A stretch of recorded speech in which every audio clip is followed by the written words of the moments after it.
Ovni müəllim, son olaraq Babəki növbəti 5 il ərzində necə təsəvvür edirsiniz? Və elə yeri gəlmişkən Babək sakinlərinə, Babəkə gəlib görmək istəyənlərə və həmçinin investorlara sözünüz varsa buyurun. Sakinlər adından, Babək rayonu sakinlər adından təşəkkürümüzü edirik ki, qısa müddətdə də olsa Babək rayonundakı istehsal və digər sosial-iqtisadi vəziyyəti işıqlandıra bildiniz.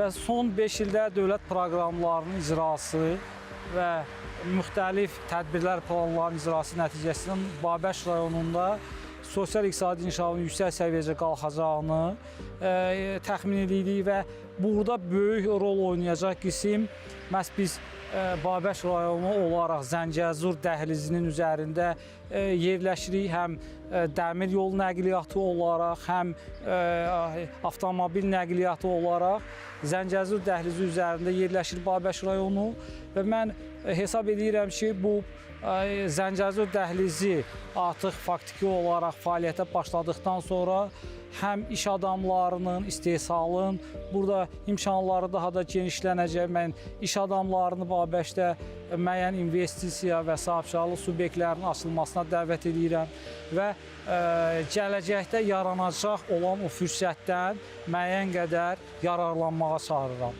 Və qeyd eləmək istəyirəm ki, həm də həmin dəhlizin açılması yerli istehsalı, logistikanı və o cümlədən insanların məşğulluğunun daha da artmasına böyük təsir göstərəcək və növbəti 5 ildə Babək rayonu Respublikamızın sosial-iqtisadi, sənaye və istehsal sahədə aparıcı rayonlarından birinə çevriləcəkdir. Mən bir daha sizə və tamaşaçılarımıza təşəkkürümü bildirirəm. Sağ olun, çox sağ olun. Çox sağ olun. Biz də sizə və eləcə də Babəklilərə təşəkkür edirik. Yüksək qonaqpərvərliyə görə minnətdarıq.